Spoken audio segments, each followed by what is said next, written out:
Hello anime fan and welcome back to our channel. तो आज की वीडियो में हम एक्सप्लेन करने वाले हैं विंड ब्रेकर सीजन 2 के एपिसोड नंबर 8 को, जो कि होने वाला है काफी ज्यादा कमाल धमाल का एपिसोड। तो वीडियो को एंड तक लाजमी देखना और लाइक भी जरूर कर देना। So let's get start. तो एपिसोड के स्टार्ट में देखते हैं कि अब सुबाकी ने भी अपना डांस वगैरह कर लिया होता है और अब वो भी इन सभी को ज्वाइन कर लेती है। वो बताती है कि इसने इन तीनों को यहाँ इसलिए बुलाया है कि वो इन्हें थैंक्स बोल सके और साथ ही इन्हें ट्रीट भी दे सके, क्योंकि इन तीनों की हेल्प की वजह से ही वो बूढ़ा आदमी अब पूरी तरह से ठीक हो चुका है और वो अब दोबारा से ही अच्छे अच्छे कपड़े पहनकर घूमने फिरने जाता है जैसे कि वो पहले जाया करता था। इसकी बात सुनकर सभी लोग काफी ज्यादा खुश हो जाते हैं और कहते हैं कि चलो ये तो अच्छी बात है ना कि अब वो दोबारा से अपनी नॉर्मल लाइफ जी रहे हैं। लेकिन हमारा लुंडा साकुरा तो बस खाना ठूसने में ही लगा होता है और वो किसी की भी बात का कोई रिस्पॉन्स नहीं देता। सुबाकी इन सबसे कहती है कि तुम लोगों का बहुत बहुत शुक्रिया, क्योंकि तुम लोगों की वजह से ही ये सब हो पाया। जिस पर सुओ और नायरे से समझाते हैं कि हमें थैंक्स बोलने की कोई भी जरूरत नहीं है, क्योंकि हम लोग भी मिस्टर इतो से मिलकर काफी ज्यादा खुश हैं। और ये सुनकर तो सुबाकी और भी ज्यादा खुश हो जाती है और वो इनके लिए और ज्यादा खाना ऑर्डर कर देती है। लेकिन तभी हम देखते हैं कि यहाँ पर सुबाकी के दोनों वॉइस इन कमांड भी आए होते हैं और उन्होंने यहाँ पर काफी ज्यादा खाना वगैरह खा लिया होता है, जिसका बिल सुबाकी के खाते में ही लगने वाला था। ये देखकर सुबाकी की तो हालत ही खराब हो जाती है और वो बाकी का ऑर्डर कैंसिल कर देती है।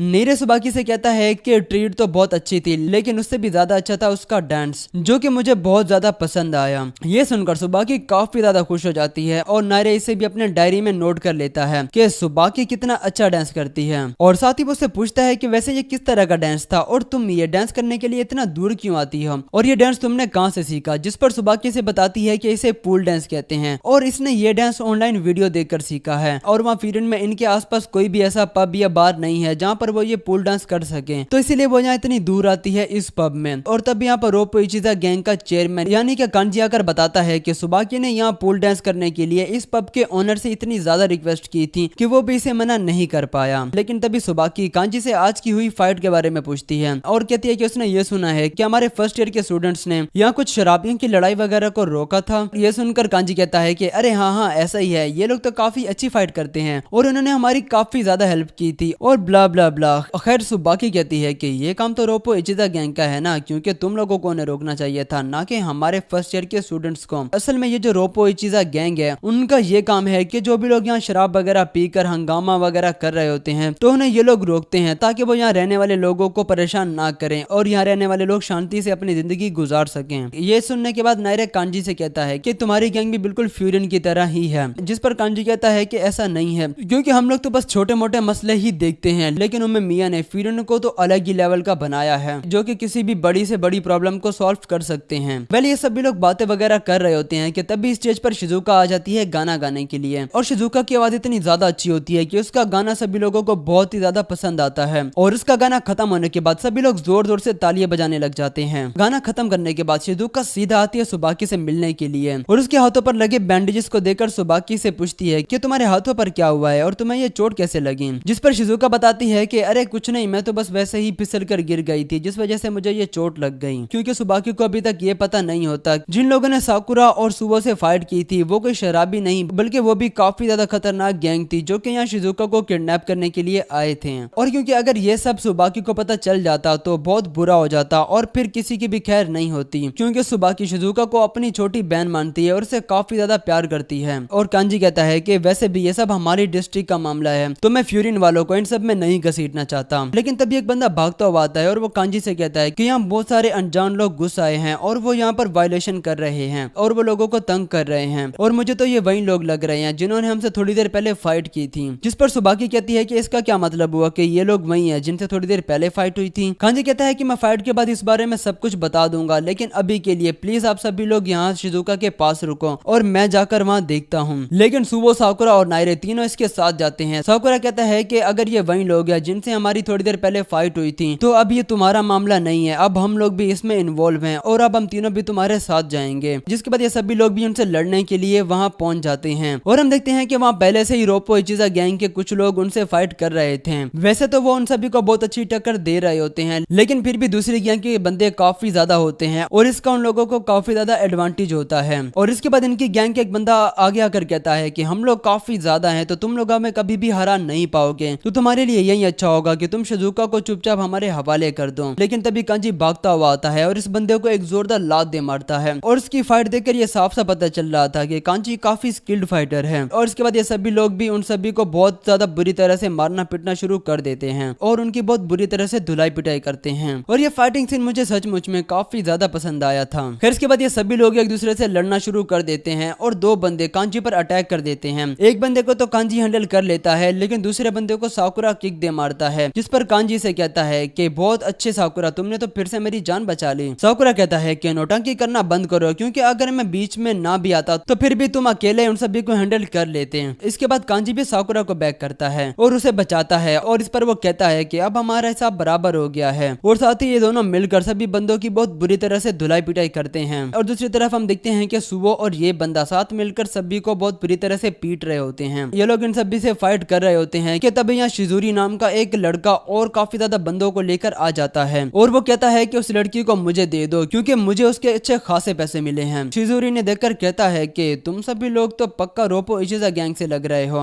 शिजुरी अपने गैंग के बंदों से कहता है कि जरा इन्हें देखो, ये लोग सूट बूट पहनकर खुद को काफी ज्यादा ताकतवर समझते हैं और लगता है कि हमें भी सूट बूट पहनना शुरू कर देना होगा। ये सुनकर उसके गैंग के बंदे भी काफी ज्यादा हंसने लग जाते हैं और कहते हैं कि हाँ बॉस, आप बिल्कुल सही कह रहे हो। शिजुरी बताता है कि अब तक तुम लोग जिनसे फाइट कर रहे थे वो दूसरी गैंग थी और हम लोग ग्रेवल गैंग से हैं। ग्रेवल गैंग का नाम सुनते ही नीरे काफी ज्यादा शॉक्ड हो जाता है और इन्हें बताता है कि ये गैंग काफी ज्यादा खतरनाक गैंग है और ये लोग जहाँ रहते हैं वहाँ की इकोनॉमिक सिचुएशन काफी बुरी है, जिस वजह से ये लोग कॉन्ट्रैक्ट वगैरह करके क्राइम वगैरह करते हैं। और इसके बाद शिजुरी इनसे कहता है कि तुम लोग अब चुपचाप उस लड़की को हमारे हवाले कर दो तो हम लोग यहाँ से चले जाएंगे, और अगर तुम लोगों ने हमसे लड़ने की कोशिश भी की तो फिर भी तुम लोग हार जाओगे और फिर भी हम शिजुका को यहाँ से ले जाएंगे, और वैसे भी तुम लोग इतने कम हो कि तुम लोग हमसे कभी भी नहीं जीत पाओगे। लेकिन फिर भी कांजी इनसे लड़ने के लिए तैयार होता है और वो कहता है कि हमें फर्क नहीं पड़ता कि हम जीते या ना जीते, हम लोग बस हमारे लोगों के लिए लड़ते हैं और हमारा लड़ने का एक ही मकसद है, अपने डिस्ट्रिक्ट के लोगों को सेफ रखना। और वैसे भी हमें हारने से कोई फर्क नहीं पड़ता, जब तक कि शिजुका और हमारे लोग सेफ हैं तब तक हम लड़ते रहेंगे। और इसके बाद सुनकर साकुरा को उमेमिया की याद आती है कि उमेमिया भी बिल्कुल ऐसा ही है और साथ ही वो भी लड़ने के लिए तैयार हो जाता है और इसके साथ ये सभी लोग भी एक दूसरे से लड़ने के लिए तैयार हो जाते हैं और यहाँ पर एपिसोड भी खत्म हो जाता है। तो आप लोग मुझे कमेंट में जरूर बताना कि आप लोगों को ये एपिसोड कैसा लगा।